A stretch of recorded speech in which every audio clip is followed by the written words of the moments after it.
Sharia being imposed, women being forced married to the fighters, Taliban fighters. Apart from that, people who have previously been in the government, who have served in the government, in whatever position they are being targeted, kidnapped, killed. And we have also seen so much of targeted assassinations that are not only taken place in these rural regions, but also in the country capital of Kabul. So yes, the reality is there, out there.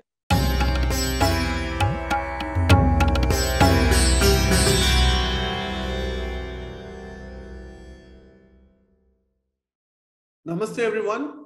Welcome to Citti Media. This is your host Sharan Citti. We have all been witnessing what is happening in Afghanistan because of the Taliban takeover.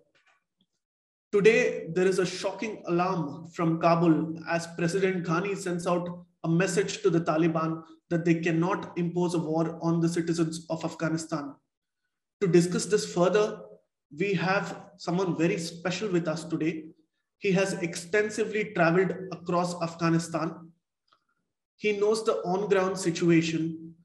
He's an expert in strategic affairs, especially on Afghanistan and Pakistan, and he's the consulting editor for The Honest Critique. Siddhant Kishore ji, namaste and welcome to Citti Media. Namaskar, Sharan. Glad to be on your show and my best wishes to the viewers. Siddhant ji, my first question is, you have been extensively traveling, and because of that, you are vulnerable to the pandemic. So how are you doing and how is your family doing? Well, I have been extremely lucky that I wasn't diagnosed with COVID, or I wasn't even slightly inflicted by any sort of problem in whatever recent travels I have made. And luckily, I have also had my second dose, so I believe that has been a very good luck for me. And I believe that I will be making further trips also. And I'm very thankful to God for keeping it very safe and secure for me personally and for my family as well. Thank you. That's a relief, Siddhant ji, to hear that. Siddhant, if I can begin with my first question. Right now, just about an hour ago, we've heard President Ghani's speech, and the Taliban, which is supposed to conquer the territories at a much more slower predicted rate, has been conquering the territories at a much more faster rate. 19th provincial capital has fallen into the hands of the Taliban. What are your initial reactions?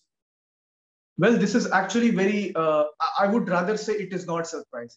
Considering how ruthless Taliban has been in their military campaign, it is not at all surprising. And how easily they have actually conquered the region and even provincial capitals such as Herat, Kandahar. They have even reached to the doors of Mazar-e-Sharif, things like, and Faizabad as well. So these are a couple of territories which have always been of key potential in terms of strategics. Herat, considering its closeness with Iran, Kandahar, considering its closeness with Spin Boldak and the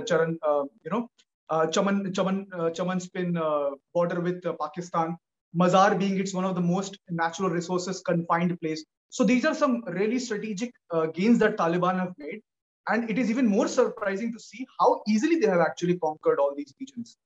They have, in some regions, there have been no fight at all. In some regions, they have been extensively fought upon with the Afghan National Security Forces. Yet they have conquered the regions. They have, gotten hold of the arms and ammunition, the armory, everything, even the Humvees vehicles, NATO vehicles, which were given to ANSF for self-defense. So one thing can clearly be seen in Afghanistan, Taliban is a reality. Apart from whatever international mainstreaming of Taliban has been done on the ground, they continue their ruthless campaign. They continue with their military takeovers. And this should not come to surprise because this was predicted way before. What is surprising is how easily they are surrendering, how easily the ANSF is losing the battle, and how easily they have came so close to Kabul that even regions such as Ghani, Kunduz, they have also been, quite much surrounded with the Taliban leadership present there. So yes, that is a reality right now, what we are facing in Afghanistan. Ground reports are extremely horrifying. Whatever territories in Afghanistan that have been captured by the Taliban, they are having extremely devastated, news coming in from Sharia being imposed, women being forced married to the fighters, Taliban fighters. Apart from that, people who have previously been in the government, who have served in the government, in whatever position they are being targeted, kidnapped, killed.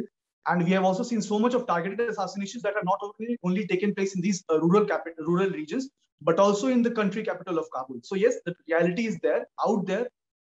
They have the 19th fall. Even a leader like Ismail Khan, who has extremely been a close friend of India, who has been one of the key fighters of key warlord in Herat, has protected Herat to a very large extent, has now surrendered to Taliban. So this is a very alarming situation right now on the ground. Right. I'm really glad you brought that up. And of course, this is very distressing news, not just for India, but the entire global community. Now, President Ghani, because of the developments that are taking place in and around Kabul, he issued a statement, and this comes amid resignation from many of his important ministers, including his finance minister. He says that the Taliban has imposed a war on the people of Afghanistan. How do you think the future of Afghanistan will be, and why do you think such a reaction is coming from President Ghani? What do you make of the reaction? So right now, when you see the international community has isolated the Afghan establishment. When I say about Afghan establishment, I mean by the national unity government, which is being run by Ashraf Ghani and his deputy Amrullah Saleh. What is actually being witnessed in the Ark Palace, in the presidential palace in Kabul, is the international isolation of Afghanistan, as well as the international mainstreaming of the Taliban, which is even more threatening. International communities have now resorted to Taliban in initiating dialogue, preserving their investments in Afghanistan, making sure that their assets are reserved and protected in the regions in which Taliban is occupied now. This response from the Afghan establishment, especially President Ashraf Ghani, is very expected. When he says that Taliban has imposed a war, it has forced upon a war down the throat of Afghans, it is actually a very serious situation. It tells how much inflexible the Ashraf Ghani establishment is. Now, a lot of reports have also surfaced that Ashraf Ghani might resign, Kabul might fall, and this is now coming to a reality. I don't see any blurred lines now. Although both Ashraf Ghani and his deputy, the first vice president, Amrullah Saleh, have very clearly maintained that they're not going to surrender. But even symbolism matters a lot here. Even though Ashraf Ghani has made out very clear to Taliban that they have imposed a war to the Afghan people, honestly, Taliban doesn't really give really much hope to that, much consideration to that opinion of Ashraf Ghani. They believe in a military takeover. Political office in Doha is just is just a cover. But what is happening is under Saddam Hussein, the main guy who is running the military campaigns of Taliban in Afghanistan. That is the main headquarter right now. It is not just the Quetta Shura. It is also Helmand, from where operations are being started. So clearly, Ashraf Ghani has a lot on his plate. Many of his associates have already resigned. As you mentioned, the finance minister clearly 10-15 days back, he resigned, and a new deputy took over the finance ministry. A lot of institutions have already started falling off. So yes, things are very critical. It's as I mentioned previously, it's an alarming situation. So considering all of that, I personally believe that there has to be some sort of interim government discussion that needs to be taken out as soon as possible. And as you mentioned, Kabul's fall within 48 hours, even I see the same, because situation is very fragile. And Ashraf Ghani, as I have followed him, as I have known him in whatever capacity possible, he is not a person who is going to surrender. He is absolutely not going to surrender, because this will be seen as a big, big defeat. This will be a shame on international community, every institution that has ever invested their blood or resources on Afghanistan, if Ashraf Ghani falls, if the Kabul government falls. So yes, at this point of time, the credibility lies in sustaining the government, in making sure that Kabul doesn't fall. But yeah, how on the cost of what? On the cost of the life of Afghans? That is the big question. And I really don't have the answer to that. That is something Ashraf Ghani and the government has to establish within 48 hours. Right. That's a very bold statement coming from you, Siddhant. So let me push that further. You spoke about the political office that the Taliban has in Doha. And the same office, the chief spokesperson for the Taliban, he said for the first time, perhaps with clarity, referring to India and India's ongoing activities in Afghanistan, he said that they are very thankful for the construction activities that we have done for the people of Afghanistan, whether it is building a highway or building the parliament or building a dam. But they said that in a very strict warning that there will be consequences if India even thought about getting militarily involved. So how do you think India is going to react to this? And what do you think India's strategic planning is ahead of this? Well, I think this message by the Taliban is very important and should be taken very, very seriously in Afghanistan. Okay.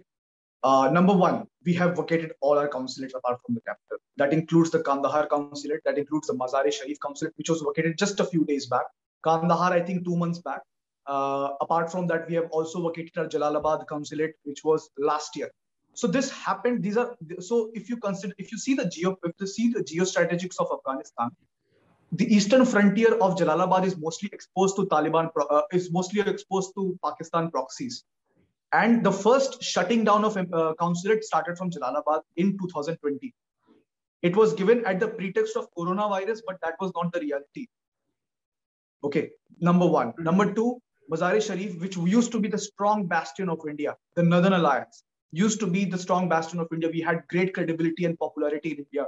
Now we are also witnessing that being taken away. Okay, so even though Taliban acknowledges whatever investments and infrastructure development that we have given and done of $2 billion in Afghanistan over the past 20 years, this message clearly suggests that, okay, thank you, your involvement is now done. You can now either choose to ally with us, or you can stick with your ground as you're holding right now. India has shown immense amount of dissatisfaction in starting a dialogue with Taliban, although there have been many leaks, many reports, and there has not been an official denial that India is talking with the Taliban. Okay? There has been no denial about that from the official statements also. So this clear hint is very simple. We do not need to engage in Afghanistan in terms of military aspect. What we need to do is provide humanitarian assistance, and in whatever way possible, providing asylum to the Afghans who really need the help. Because the anecdote, I'm sure you have been to Afghanistan and you have also witnessed this. The anecdote of Hind-Afghan Dosti is very famous. And you can also see the Salama Dam, which was built by the India, which was known as the Indian-Afghan Friendship Dam, is also now under Taliban control. So this shows a very, very strong messaging from Taliban. It has a greater strategic implication further that, and also let's not forget the history. Afghanistan has not been very, very welcoming or hospitable to the international forces, be it. So yeah, clearly boots on the ground is not something that India should ever go for. India's involvement has always been in terms of infrastructure development, in terms of training the Afghan national security forces, in terms of economic upliftment. So we should maintain that. But right now, the major concern is security, not infrastructure, not economic reformation. Now the major concern is security. As I mentioned, we have $2 billion of investment in Afghanistan. So how are we going to preserve that? At what cost are we going to preserve that? Should we turn a blind eye on that? That is something which needs to be debated within the Indian policy making section. Right now, what as you said, what could be India's future plan sort of? As of now, I personally believe that right now we should be very, very closely monitoring the developments happening in Kabul. We really need to closely monitor the developments in Kabul. Accordingly, we need to frame a very strong policy. How much openness do we need to have with Taliban? Because it is a reality at the end of it. At the same time, we also need to make sure that the previous allies of the Afghan government, including the vice president, including the various ministers, including the various generals, General Rashid Dostum, who is now Marshal Dostum. He is one of the key allies of India. Amrullah Saleh is one of the key allies of India. So many other leaders in the government are key allies of India. So we need to make sure that these connections are reserved. They have sought out to India. Ismail Khan, as I mentioned, came to India, met Foreign Minister. Dr. Abdullah, Chairman of High Council National Reconciliation, has came to India on various occasions, seeked Indian help. General Atta Muhammad Noor, one of the very prime negotiator in Doha, has also sought India's assistance. So there is a long list of people that we need to take responsibility for. Past has been very India's past relations with these leader has been very critical, very important. We need to preserve these relations. At the same time, we need to acknowledge Taliban's presence in Afghanistan, because at the end of the day, it is the Taliban which is being mainstream, not the Afghan government. So it might not sound very, very impressive, but yes, that is the ground reality, and India has to acknowledge, if not recognize, but acknowledge the presence of Taliban in Afghanistan. So yeah, we need to closely monitor everything happening. We need to reach out to our friends. We need to make sure they're safe. By friends, I mean our previous allies of the Northern Alliance. Siddhant, you say that moving in boots into Afghanistan is a very bad idea. But we all know what the real problem in Afghanistan is. It is Pakistan's repeated attempts to gain a strategic depth in Afghanistan. Right. The international community has also been failing to take any solid action against Pakistan. And recently, just 1 or 2 days ago, they even denied a drone base to America. So, in terms of the anger that is being resented against Pakistan, and not just from Hazaras or Pashtuns or any other communities, but it's the global community as one who is voicing an opinion against Pakistan. What do you think will be done in the next few days against Pakistan? Will there be any concrete action taken? I personally don't, despite the lot of voices that have been raised across Afghanistan, also in certain sections, as you mentioned, the Pashtuns, the Hazaras, and even the Baloch. The Baloch people have also raised issues of Pakistan being a very major key, major contributor to the current insurgency going in Afghanistan. So yes, that is a reality again. Pakistan is undeniably a very important regional actor in the region. So what international isolation Pakistan might face is not sure, is absolutely not spoken about. I would also like to bring your attention to one of the reports that was recently published by the American officials, in which even General Petraeus, who have had immense of experience commanding forces in Afghanistan and Iraq, he has also very well maintained that America could not handle the Pakistan problem. So there has been a very love-hate relationship kind of thing between America and Pakistan. They can't build a consensus whether Pakistan are fellow counter-insurgents in the region, or they are the givers of the insurgency. They are the contributors to the insurgency. Well, the reality maintains that yes, Pakistan has initiated a proxy war. There is a lot of dialogue going between Rawalpindi and Quetta Shura. No denial about that. There is a very strong presence of Taliban leadership headquartered within the ISI community, which has received direct instructions from the ISI to make changes to inflict more damage in Afghanistan. But at the same time, talking about the ground realities in Afghanistan, it's very important to also notice that Taliban is not a monolith.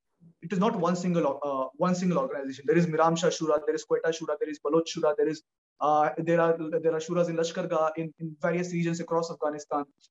So it is a very divided component. Okay. Right. What implications happen in Doha office is not actually experimented on the ground. On the ground, realities tend to be very different, and what the Doha office maintains on an international level is very different. Okay, whatever happening right now is open to all. It's very vivid, very clear that there is an international recognition of Pakistan's proxy war in Afghanistan, which indeed is true. What the international institutions are going to do about is something which is very interesting to note, because they're absolutely doing nothing. Pakistan is also a reality in terms of logistic support in Afghanistan. Pakistan is also a reality in terms of a gateway to Afghanistan. Okay, a lot of things cannot happen in Afghanistan without Pakistan's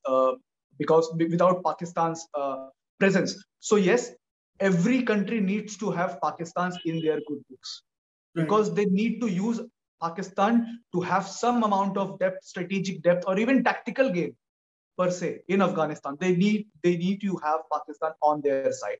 So yes, I really don't think any isolation of Pakistan on an international level is going to happen anytime soon.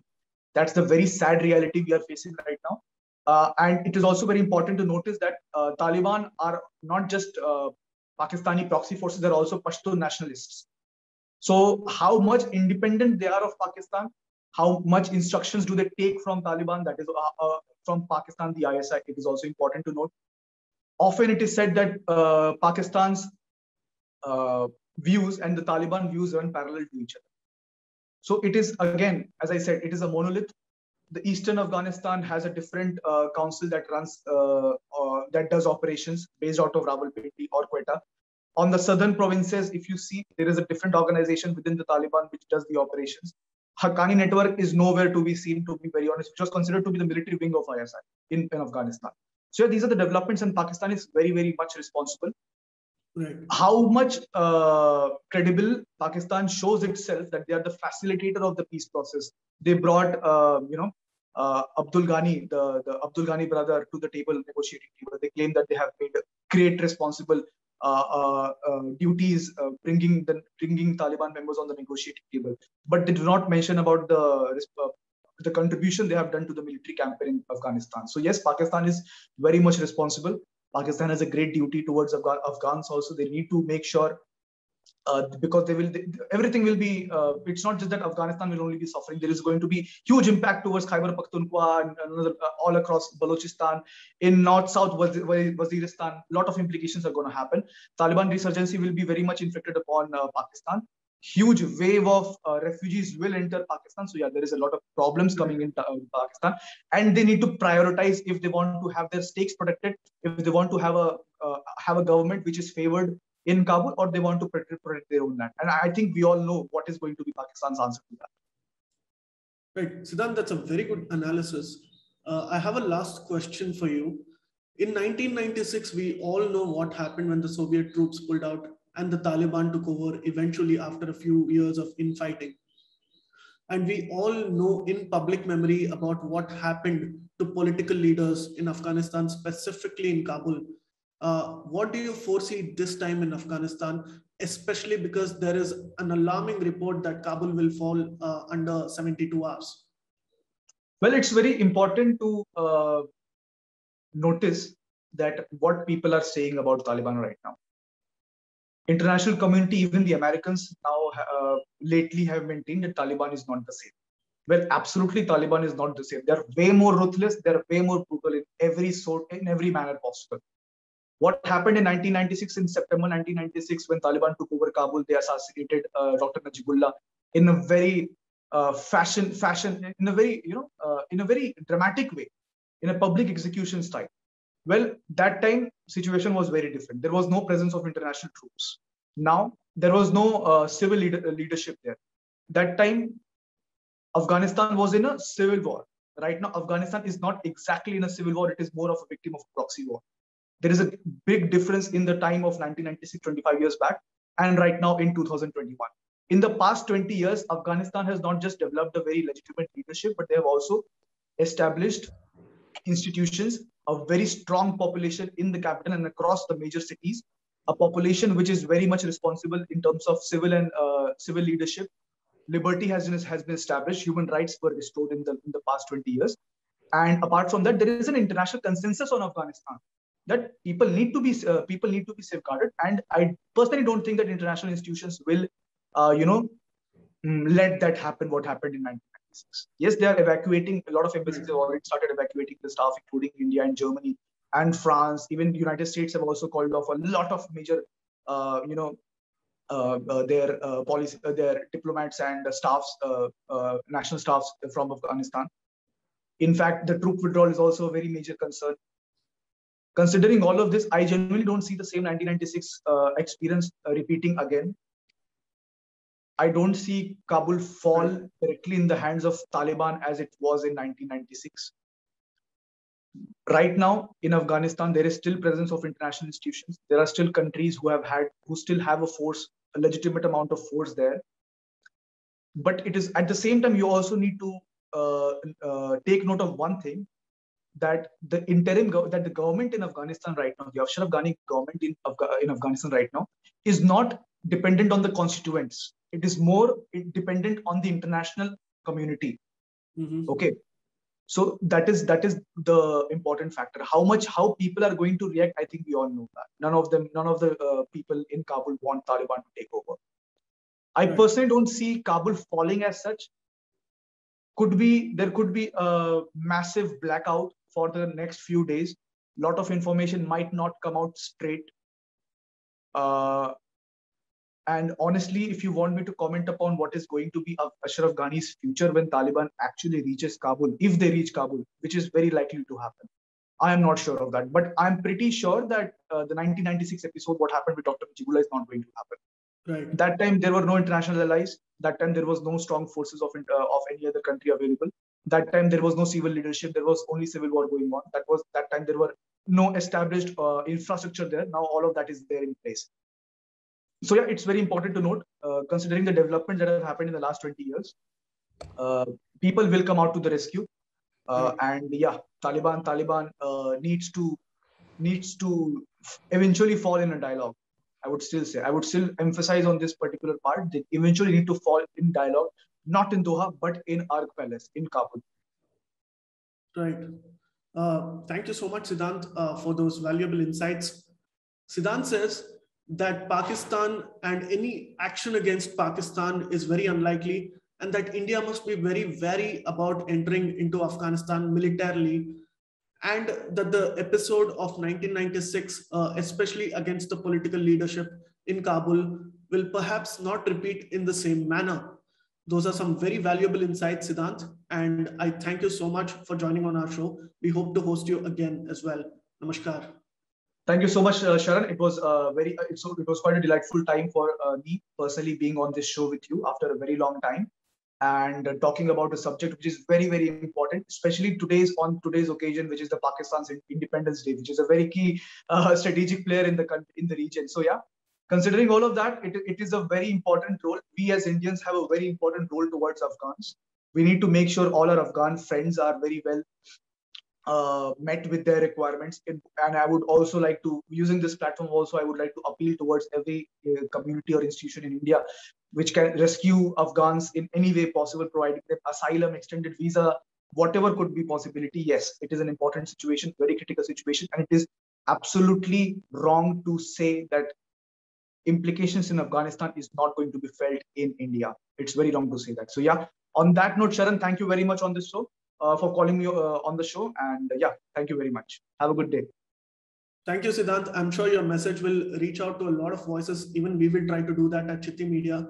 For our viewers, please do like, share, and subscribe. We are covering Afghanistan as much as possible because of the incidents that are happening and India's possible indirect or direct involvement in the near future. Stay tuned. This is your host, Sharan Citti. Namaskar. Please remember to subscribe to us and switch on the notifications for this channel. For our other social media links, more content, and to support our work, please visit citti.net. Dhanyavad. Namaskar.